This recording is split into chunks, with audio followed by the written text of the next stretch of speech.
Hello students, तो आपने tally prime के पार्ट 1 जो वीडियो था उसमें सीखा था कि कैसे हम लोग टैली प्राइम के अंदर में कंपनी को क्रिएट करते हैं। यदि आपने वह वीडियो नहीं देखा है तो वह वीडियो आप प्लेलिस्ट पे विजिट करके देख सकते हैं। आज के इस वीडियो में हम लोग उससे आगे जानेंगे, जिसके अंदर में हम लोग बहुत सारे टॉपिक्स के बारे में जानेंगे, जैसे कि चार्ट ऑफ अकाउंट्स क्या होता है। साथ ही हम लोग जानेंगे कि ग्रुप्स को किस तरीके से क्रिएट किया जाता है और सब ग्रुप किसको बोलते हैं। इसके साथ हम लोग यहाँ पे सीखेंगे किस प्रकार से लेजर को क्रिएट करते हैं, उसको हम लोग कैसे चेंज करते हैं, इसके अलावा उसको हम लोग डिलीट कैसे करेंगे, ये सारी चीजें भी जानेंगे। इसके अलावा हम लोग सीखेंगे कि जब हम लोग कंपनी बना लेते हैं तो उसके डेटा को किस तरीके से बैकअप करेंगे और उसका रिस्टोर लेंगे। इसके साथ ही हम लोग कुछ ओपनिंग लेजर्स को क्रिएट करके एक ट्रायल बैलेंस रिपोर्ट आपको निकाल के दिखाएंगे कि किस तरीके से हम लोग बैलेंस शीट में रिपोर्ट को भी निकालते हैं। तो ये सारी चीजें आज के इस वीडियो में आप लोग सीखेंगे।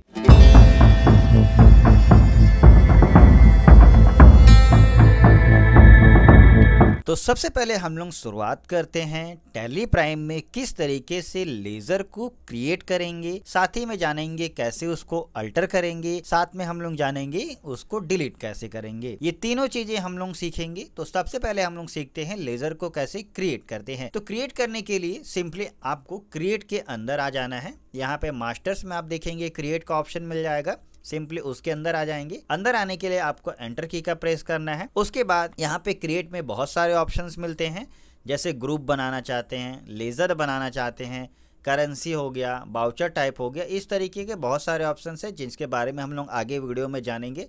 फिलहाल अभी हम लोग लेजर के बारे में जानने आए हैं। सिंपली लेजर में एंटर करेंगे। अब यहाँ पे लेजर ऑफ क्रिएशन आपको मिल जाता है, जिसके अंदर में आप कोई भी लेजर आसानी से बना सकते हैं। एग्जाम्पल के तौर पर जैसे हम कोई भी कंपनी को रन करते हैं तो उसके लिए एक कैपिटल अमाउंट होना बहुत ज़रूरी होता है। तो हम लोग यहाँ पे कैपिटल का ही एक लेज़र बना करके आपको दिखाते हैं। तो सिंपली हम क्या करते हैं, यहाँ पे हम कैपिटल का लेज़र ले लेते हैं। कैपिटल जो कि कैपिटल अकाउंट्स में चला जाएगा, ये चीज़ आप लोगों को ध्यान में रखना है। तो हम यहाँ पे कैपिटल अकाउंट ले लेते हैं, अंडर ये कैपिटल अकाउंट्स में आ जाएगा। सिंपली जो भी डिटेल्स है, जैसे एड्रेस हो गया, स्टेट है, वो सारा डिटेल आप फिल करके सिंपली इसको एक्सेप्ट कर लेंगे। अब कैपिटल का लेज़र बन गया है। चलिए अब हम उसको चेक कैसे करेंगे कि हमने कौन सा लेज़र बनाया है, उसको चेक कैसे करना है। बैक करके आएंगे और वापस से अब हम जैसे सिंपली अल्टर में जाएंगे तो अल्टर में भी सेम ऑप्शन देखने को मिलेंगे आपको। सिंपली लेज़र में आ जाना है। अब यहाँ पे जो भी लेज़र हमने ऑलरेडी क्रिएट किया हुआ है वो चीज़ आपको यहाँ पे शो हो जाएगा। जैसे हमने कैपिटल अकाउंट बनाया था तो कैपिटल अकाउंट यहाँ पे शो कर रहा है। अब हम चाहते हैं कि अपने कैपिटल में कुछ भी अमाउंट हम यहाँ पे ऐड करें। जैसे अगर अभी फ़िलहाल हम बैलेंस शीट अगर चेक करते हैं तो यहाँ पे देखेंगे कि सारा सब कुछ जीरो है, यानी कि कोई भी डेटा यहाँ पे नहीं शो हो रहा है। तो सिंपली आपको क्या करना है, अल्टर में आ जाना है, लेज़र के अंदर में आना है और कैपिटल अकाउंट में आ करके सिंपली यहाँ पे ओपनिंग बैलेंस में हम 1 लाख रुपए यहाँ पे ऐड कर लेते हैं और सिंपली इसको एक्सेप्ट किया। यानी कि अब क्या हुआ कि कैपिटल में हमने 1 लाख रुपए ऐड कर दिया है अपने कंपनी के लिए। अब यदि हम बैलेंस शीट जाके चेक करेंगे तो यहाँ पे आप देखेंगे कैपिटल अकाउंट में 1 लाख रुपए ऐड हुआ है। ठीक है, तो ये सारी चीज़ें आप यहाँ से चेक कर सकते हैं। अब बात है डिलीट कैसे करेंगे, क्योंकि हमने क्रिएट और अल्टर ये दोनों चीज़ सीख लिए हैं। अब यदि कोई लेज़र को अगर हमको डिलीट करना है तो सिंपली अल्टर में आना है और लेज़र के अंदर में आ जाएंगे। जैसे कैपिटल का लेज़र अभी हमको ज़रूरत है तो हम एक टेम्परेरी लेज़र बनाते हैं जिसको हम आपको डिलीट करके दिखाएंगे। जैसे हम A1 नाम से लिए और इसको हम फिलहाल सेंट्री डेबिटर के अंदर में ऐड करके इसको हम एक्सेप्ट करते हैं। अब देखिए यहाँ पे A1 लेज़र आ रहा है, सिंपली इसको हमको डिलीट करना है। तो सबसे पहले हम इसके अंदर आ जाएंगे। अंदर आने के बाद अब आपको क्या करना है, कीबोर्ड से शॉर्टकट की प्रेस करेंगे, ऑल्ट के साथ ऑल्ट डी जैसे ही आप प्रेस करेंगे और यहाँ पे सिंपली यस कर देना है आपको, तो आपका लेज़र यहाँ पे देखिए डिलीट हो चुका है। तो इस तरीके से आप किसी भी लेज़र को बड़ी आसानी से हटा सकते हैं। यहाँ पे डिलीट करने में आपको बता दें, क्योंकि अगर आप मेरा वीडियो देख रहे हैं तो आपको ये जानकारी होना चाहिए, आप उस लेज़र को तभी डिलीट कर पाएंगे जब तक वो लेज़र किसी भी इनवॉइस में यूज़ ना किया हुआ हो। जैसे आपने देखा A1 बनाया था, यदि A1 से रिलेटेड हमने कोई दूसरा एंट्री पास किया होगा तो हम उस लेज़र को डिलीट नहीं कर पाएंगे। ठीक है, इस चीज़ को आपको ध्यान में रखना है। तो चलिए अब हम लोग बैक हो जाते हैं और चलते हैं अपने नए टॉपिक की ओर, जिसमें हम लोग जानेंगे चार्ट ऑफ अकाउंट्स क्या होता है और उसका यूज हम लोग किस लिए करते हैं। तो सिंपली आप यहाँ पे गेटवे ऑफ टैली में मास्टर्स में देखेंगे, अल्टर के ठीक नीचे चार्ट्स ऑफ अकाउंट देखने को मिल रहा है। सिंपली आपको यहाँ पे एंटर करना है। यहाँ पे एंटर करेंगे तो यहाँ पे भी आपको लगभग दोनों में सेम ऑप्शन देखने को मिल रहा है। क्रिएट में भी अल्टर में जो ऑप्शन था वही आपको यहाँ पे चार्ट ऑफ अकाउंट्स में भी देखने को मिल रहा है। लेकिन जैसे ही आप लेजर के अंदर आएंगे तो यहाँ पे आपको इस तरीके का लिस्ट शो होगा। इसमें आपको घबराना बिल्कुल भी नहीं है, ठीक है, क्योंकि बहुत लोग फर्स्ट टाइम देखेंगे तो ये क्या चीज़ नया आ गया है, तो ये आप टेंशन नहीं लीजिएगा।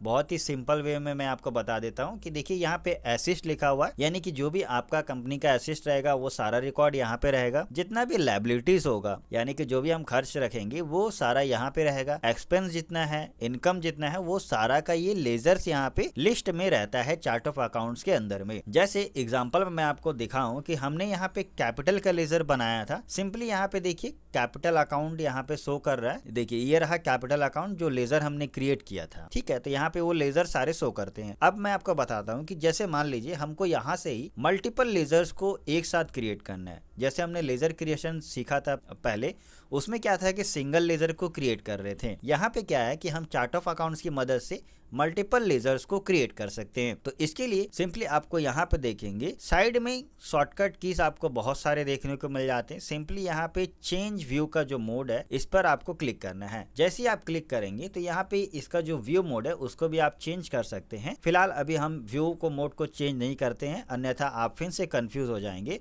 तो सिंपली हम लेजर में यहाँ पे आ जाते हैं मल्टी मास्टर्स में, जिसके अंदर में देखिए आपको क्या करना है। इसका शॉर्टकट की भी मैं आपको बता देता हूँ। इसका शॉर्टकट की पड़ेगा आपको ऑल्ट के साथ एच। जैसे ही आप ऑल्ट के साथ एच प्रेस करेंगे तो आपके सामने list of multi masters open हो जाएंगे। अगर हमको बहुत सारे लेजर्स को क्रिएट करना है तो आप सिंपली मल्टी क्रिएट में आ जाइए। तो यहाँ पे आप क्या करेंगे, मल्टीपल लेजर्स को यहाँ से क्रिएट कर सकते हैं। लेकिन जो लेजर हमने ऑलरेडी बना के रखा है चाहते हैं वो भी यहाँ पे शो हो, ताकि हम कोई मिस्टेक ना करें, यानी डुप्लीकेट ना रिकॉर्ड हो सके। तो उसके लिए आपको क्या करना है, सिंपली ऑल्ट एच प्रेस करके मल्टी अल्टर का यूज कीजिए। इससे आपको क्या है, प्रीवियस आपने जो भी डेटा दिया था वो सारा रिकॉर्ड आपको यहाँ पे मिल जाता है। जैसे हमने कैपिटल का ऐड किया था तो यहाँ पे देखिए कैपिटल का डेटा आ गया। कैश में देखिए फिलहाल कोई भी बैलेंस नहीं है, चलिए कैश में हम यहाँ पे 10,000 दे देते हैं। और प्रॉफिट एंड लॉस में, प्रॉफिट एंड लॉस जो कि बाय डिफॉल्ट आता है, हालांकि प्रीवियस जो रिकॉर्ड था यानी पिछले साल का, वो हम यहाँ पे ऐड कर सकते हैं। जैसे हम मान लीजिए 5,000 का प्रॉफिट यहाँ पे देते हैं और सिंपली इसको हम एक्सेप्ट करते हैं। तो यहाँ पे देखिए सबसे पहले 3 लेजर्स में मेरा डेटा ऐड हो रहा है, कैपिटल में, कैश में और प्रॉफिट एंड लॉस। इसको हम एक्सेप्ट किए। अब चलिए हम आपको एक बार वापस से बैलेंस शीट दिखा देते हैं ताकि कोई भी कंफ्यूजन ना रहे। अब यहाँ पे देखिए, यहाँ पे मेरा प्रॉफिट शो कर दिया 5,000 जो कि हमने अभी अभी ऐड किया था। करंट असिस्ट यानी कि 10,000 जो हमने ऐड किया था कैश इन हैंड में, वो यहाँ पे आ गया। इसके अलावा जो कि कैपिटल था वो तो आपको लोगों को पता ही है कैपिटल कितना दिए थे, ये अमाउंट यहाँ पे आपको शो हो गया। तो आपने जाना कि कैसे चार्ट ऑफ अकाउंट्स का हम लोग यहाँ पे यूज करते हैं। तो चलिए अब हम लोग बढ़ते हैं अगले टॉपिक की ओर। तो अब हम लोग यहाँ पे सीखेंगे कि ग्रुप्स और सब ग्रुप्स क्या होता है और इसको किस तरीके से क्रिएट करते हैं। जैसे आपने देखा कि हमने एक यहाँ पे लेजर बनाया था कैपिटल का, जिसको हमने कैपिटल अकाउंट्स के अंदर रखा था। यहाँ पे देखिए ये जो लिस्ट शो हो रहा है, लिस्ट ऑफ ग्रुप्स है ये, ठीक है, इसी की बात हम कर रहे हैं। यानी कि ये सारे जो ग्रुप्स है ये तो टैली में बाय डिफॉल्ट रहते हैं, लेकिन कुछ ग्रुप्स होते हैं जो हम अपनी सुविधा के लिए बना करके रखना चाहते हैं, तो उसको हम लोग किस तरीके से क्रिएट करेंगे। तो यहाँ पे देखेंगे, यहाँ पे भी आपको क्रिएट का ऑप्शन मिल रहा है, लेकिन हम फिलहाल यहाँ से ना यूज करके हम आपको गेटवे ऑफ टैली से करके दिखाते हैं ताकि आपको दिक्कत ना हो। सिंपली आपको क्या करना है, क्रिएट में आ जाना है और यहाँ पे ग्रुप्स मिलेगा। जैसे हमने लेजर बनाया था, सिंपली ग्रुप्स में आ जाना है। ग्रुप्स के अंदर में देखिए यहाँ पे जो हम ग्रुप्स का नाम देंगे वो लिस्ट ऑफ ग्रुप हो गया, और इसको जिसके अंडर में हम लोग रखेंगे ना वही हमारा सब ग्रुप होता है, ठीक है। तो इसमें आपको डाउट नहीं रखना है। एग्जाम्पल के तौर पर जैसे हम लोग यहाँ पे एक्सपेंस का लेजर बनाना चाहते हैं, क्योंकि एक्सपेंस आपने देखा यहाँ पे दिया हुआ है इनडायरेक्ट और डायरेक्ट एक्सपेंस बाय डिफॉल्ट रहेगा। लेकिन आउटस्टैंडिंग एक्सपेंसेस नाम से यदि हम बनाते हैं, यानी कि जो बाहरी मेरा एक्सपेंस रहेगा, उसके लिए तो फिलहाल कोई भी यहाँ पे ग्रुप्स मौजूद नहीं रहता है टैली में, तो हम यहाँ पे सिंपली आउटस्टैंडिंग एक्सपेंसेस क्रिएट करते हैं। आउटस्टैंडिंग एक्सपेंसेस को आपको करंट लायबिलिटीज़ के अंदर में रखना है, क्योंकि ये मेरा बाहरी खर्च है, तो हमको उसका पेमेंट वगैरह सारा सब कुछ को ध्यान में रखना है। तो इसीलिए आपको सिंपली करंट लायबिलिटीज़ के अंदर में आ जाना है और यहाँ पे कोई भी आप छेड़छाड़ नहीं कीजिएगा, सारा चीज़ को ऐसे ही रहने दीजिएगा और सिंपली इसको एक्सेप्ट कर लीजिएगा। तो इस तरीके से हम ग्रुप्स को क्रिएट कर सकते हैं। तो चलिए स्टूडेंट्स, बढ़ते हैं अगले टॉपिक की ओर, जिसमें हम लोग सीखेंगे ट्रायल बैलेंस का रिपोर्ट किस तरीके से निकालते हैं। देखिए, ट्रायल बैलेंस होता क्या है, जो हमने अभी अभी जस्ट क्रिएट किया था, ओपनिंग में जो भी बैलेंस दिया है वही सारा बैलेंस ट्रायल बैलेंस के रूप में हमको एक अलग से रिपोर्ट मिल जाएगा। तो आपको सिंपली उसको देखने के लिए क्या करना है, आ जाना है डिस्प्ले मोर रिपोर्ट के अंदर में और सिंपली आ जाएंगे यहाँ पे। देखिए, पहले ही अकाउंटिंग के अंदर में आपको ट्रायल बैलेंस देखने को मिल जाएगा। सिंपली यहाँ पे एंटर प्रेस कीजिए और यहाँ पे देखिए सारा का सारा जो भी बैलेंस हमने डेबिट और क्रेडिट ऐड किया होगा, सभी बैलेंस आपको यहाँ पे डिटेल में शो हो जाएंगे। यदि इन सभी लेजर का डिटेल आपको चाहिए तो आप क्या करेंगे, सिंपली कॉन्फ़िगर यहाँ पे F12 है शॉर्टकट की, इसको प्रेस कीजिए और यहाँ पे सिंपली आपको नीचे आना है। देखिए, फॉर्मेट रिपोर्ट जो है इसको आपको डिटेल में कर देना है और सिंपली एंटर करते हुए इसको एक्सेप्ट कर दी। तो यहाँ पे जो रिपोर्ट है वो आपको डिटेल में शो हो जाएंगे। तो इस तरीके से आप ट्रायल बैलेंस का भी रिपोर्ट इजीली निकाल सकते हैं। यदि आपको ट्रायल बैलेंस का रिपोर्ट, अगर आप वीडियो स्किप करके देख रहे हैं तो आपको ये वीडियो वापस से स्टार्ट से देखिए, तभी आपको ये समझ में आएगा कि ये जो सारा रिपोर्टिंग अमाउंट है ये कैसे आया। जिन्होंने पूरा वीडियो देखा उनको तो ये कोई भी डाउट नहीं है, इतना तो मैं समझ रहा हूँ। तो चलिए स्टूडेंट्स, अब हम लोग जानते हैं कि बैलेंस शीट का हम लोग किस तरीके से रिपोर्ट निकालेंगे। हालांकि अभी तक जो टॉपिक्स हमने कराया है इसमें आपको बार बार हमने बैलेंस शीट को ही दिखाया है। जैसे कि आप देखिए गेटवे ऑफ टैली में यहाँ पे बैलेंस शीट दिया हुआ है, यही हमारा बैलेंस शीट का रिपोर्ट है, जिसको हम आपको लेजर क्रिएशन के साथ ही में दिखा रहे थे ताकि कोई भी डाउट ना रहे। यहाँ पे भी अगर आपको डिटेल में देखना है तो इसका शॉर्टकट की भी है, सिंपली आप ऑल्ट के साथ F1 प्रेस करेंगे तो भी आप डिटेल में देख सकते हैं, या जो स्टेप मैंने आपको पहले बताया था कि आप सिंपली F12 शॉर्टकट की प्रेस कीजिए और यहाँ पे फॉर्मेट ऑफ रिपोर्ट में इसको डिटेल में करके इसको एक्सेप्ट कर लेंगे तो भी आपको सारा रिपोर्ट डिटेल में देखने को मिल जाता है। तो इस तरीके से आप बैलेंस शीट को भी इजीली यहाँ पे निकाल सकते हैं। तो चलिए स्टूडेंट्स, बढ़ते हैं हम आज के इस वीडियो के लास्ट टॉपिक की और, जो कि काफी ज्यादा इंपॉर्टेंट है, जिसमें हम लोग सीखेंगे कि अपनी कंपनी के डेटा को किस तरीके से बैकअप करते हैं और साथ ही हम लोग जानेंगे उसका रिस्टोर भी कैसे करेंगे। ठीक है, ये वीडियो आपके लिए काफी ज्यादा हेल्पफुल होगा और खास करके ये वाला टॉपिक, क्योंकि कई बार क्या होता है कि हमने अपने कंपनी में डेटा तो रिकॉर्ड कर लिया, लेकिन इन केस अगर डिलीट हो जाता है तो हम लोग उसका बैकअप नहीं ले पाते हैं। तो उस तरीके से हमारा डेटा सारा चला जाता है, फिर उस पर हमको वापस से वर्क करना पड़ता है। तो ये प्रॉब्लम आपका यहाँ पे सॉल्व हो जाएगा। जैसे हमने यहाँ पे अभी तक आपने इस वीडियो में देखा कि जो भी डेटा हमने रिकॉर्ड किया है, ये सारा रिकॉर्ड का हम एक बैकअप लेके रखना चाहते हैं ताकि इन केस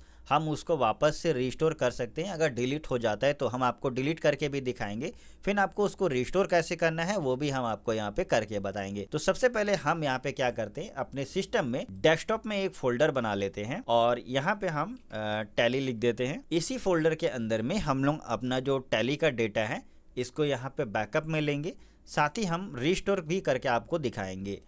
तो सिंपली अब यहाँ से हमको बैकअप करना है अपने डेस्कटॉप वाले फोल्डर में जहाँ पे हम इसका डेटा लेना चाहते हैं। तो सिंपली आपको यहाँ पे शॉर्टकट की प्रेस करना है ऑल्ट वाई, यहाँ पे डेटा में आप आ जाएंगे। यहाँ पे पहला ऑप्शन मिलेगा बैकअप का, आपको इसमें आ जाना है। अब यहाँ पे देखिए सबसे पहले आपको क्या देखने को मिलता है, बैकअप डेस्टिनेशन पथ, यानी कि जिस जगह में आपको बैकअप कराना है तो हमको डेस्कटॉप पे कराना है। सिंपली आप यहाँ पे डेस्कटॉप में आ जाइए और अपना जो फोल्डर बनाया था उस फोल्डर को यहाँ पे सेलेक्ट कर लेंगे, एंटर करेंगे। अब देखिए यहाँ पे आ गया कंपनी नेम, यानी कि जो मेरा कंपनी नेम क्या था, CRPK यूट्यूब करके हमने बनाया था। सिंपली इस पे एंटर करेंगे और वापस से एंड ऑफ लिस्ट कर दीजिएगा एक बार। अब देखिए यहाँ पे अब आपका कंपनी का सारा डेटा बैकअप हो चुका है। जैसे हम इसको मिनिमाइज़ करते हैं, यहाँ पे आइए फोल्डर को ओपन कीजिए। ये जो आप फाइल देख रहे हैं ये आपका डेटा फाइल है टैली का। अगर मान लीजिए इन केस अगर हम अपना ये जो कंपनी है इसको ही अगर डिलीट कर देते हैं। चलिए कंपनी को कैसे डिलीट करते हैं ये भी आप जान लीजिए। सिंपली यहाँ पे देखिए कंपनी में आना है, अल्टर में आ जाइएगा। अब ये मेरा कंपनी का डिटेल है, इसको हम ऑल्ट डी से डिलीट करते हैं। ठीक है, जैसे आपको पता होगा लेज़र हमने डिलीट किया था ऑल्ट डी से, उसी तरीके से कंपनी को भी अल्टर में आकर के डिलीट कर सकते हैं। यस पे क्लिक करेंगे। अब देखिए यहाँ पे मेरा कंपनी डिलीट हो गया, यहाँ पे लिस्ट अब शो नहीं हो रहा है। तो अब हम क्या करते हैं, चलिए देखिए, अब देखिए रिफ्रेश हो गया मेरा ये, यहाँ पे मेरा कंपनी शो नहीं कर रहा है। यानी मान लीजिए कि आपका कंपनी का डिलीट हो गया, लेकिन अब हमने जो बैकअप लिया था उसको अब हम रिस्टोर करना चाहते हैं, अपने जो भी डेटा था उसको वापस से लेने के लिए। तो सिंपली डेटा में आ जाएंगे और यहाँ पे अब रिस्टोर में आएंगे। रिस्टोर में आने के बाद अब देखिए यहाँ पे रिस्टोर डेजिग्नेशन पथ है, यानी कि जो भी फाइल रिस्टोर करेंगे वो कहाँ पे रखेगा। टैली यानी टैली का एक अपना लोकेशन होता है जहाँ पे वो सारा डेटा को स्टोर करता है। ठीक है, तो टैली अपने डेटा में रखेगा। ठीक है, हम वहीं रहने देंगे। अब मैंने जो बैकअप लिया था वो कहाँ का है, तो वो लोकेशन हम यहाँ से सेलेक्ट करेंगे। सिंपली अप में आ जाना है और यहाँ पे आपको डेस्कटॉप में आना है, क्योंकि डेस्कटॉप में मैंने टैली फोल्डर के अंदर बैकअप लिया था। ये देखिए यहाँ पे मेरा कंपनी का नाम वगैरह सारा सब कुछ आ गया। सिंपली इस पर एंटर करेंगे, एंड ऑफ लिस्ट करके एक्सेप्ट कर देंगे। अब देखिए मेरा डेटा यहाँ पे रिस्टोर हो गया। अब इसको हमको वापस से एक बार बैक करके वापस से इसको लोड कर लेते हैं। देखिए यहाँ पे अब मेरा कंपनी आ गया, CRPK यूट्यूब करके आ चुका है। यानी कि जो आप मेरा चैनल देख रहे हैं वही मैंने शॉर्टकट में लिख दिया है ताकि आप लोगों को दिक्कत ना हो। अब सिंपली हम इस पर एंटर करते हैं। तो देखिए ये रहा मेरा कंपनी लोड हो गया। अब चलिए मैं आपको दिखाता हूँ कि मेरा सारा डेटा यहाँ पे सेव है या नहीं। बैलेंस शीट में आते हैं, यहाँ पे ऑल्ट F1 करेंगे डिटेल में देखने के लिए। देखिए सारा का सारा डेटा यहाँ पे सेव है। यदि हम ट्रायल बैलेंस की बात करते हैं तो डिस्प्ले में ट्रायल बैलेंस, तो देखिए यहाँ पे सारा सब कुछ ओके है। ठीक है, तो आपको यहाँ पे घबराना नहीं है बैकअप लेने के बाद। तो इस तरीके से आप क्या कर सकते हैं, अपने कंपनी का डेटा को बैकअप लेकर के रख सकते हैं, ताकि इन केस इमरजेंसी आप उसको ईज़िली आप उसकी डेटा रहेगा तो आप उसको आसानी से रिस्टोर कर सकते हैं। अन्यथा आपको बाद में बहुत प्रॉब्लम हो सकती है। इस चीज़ का आप लोग अभी से याद रखेंगे तो आगे चल के आपके लिए ही बेस्ट रहेगा। तो आज के इस वीडियो में हमने जो जो टॉपिक्स आपको बताए हैं, इस टॉपिक्स को आप प्रैक्टिस ज़रूर कीजिएगा। और मेरे चैनल पर पहली बार आए हैं और ऐसी इंटरेस्टिंग वीडियोस देखना चाहते हैं एजुकेशन पर्पस से रिलेटेड, तो हमारे चैनल को सब्सक्राइब कर लीजिए। नोटिफिकेशन बेल आइकन को ऑल पर ज़रूर सेट कीजिए ताकि वीडियो डालेंगे तो आपको उसको नोटिफिकेशन मिल जाएगा। इसके अलावा रिक्वेस्ट करूंगा मेरे चैनल पर विजिट कीजिए। यहाँ पे बहुत सारे कोर्सेज़ के वीडियोस आपको देखने को मिल जाएंगे जो कि फ्री ऑफ कॉस्ट है। इसके लिए कोई भी चार्जेस नहीं लिए जा रहे, मैं आपको फ्री में ही प्रोवाइड कर दे रहा हूँ। अन्यथा आप मार्केट में टैली सीखने जाएंगे तो आप खुद ही पता कर सकते हैं कितने चार्जेस लगते हैं। तो चलिए आज के इस वीडियो में इतना ही। नेक्स्ट वीडियो में हम आपको कुछ और इंटरेस्टिंग चीज़ें बताएंगे।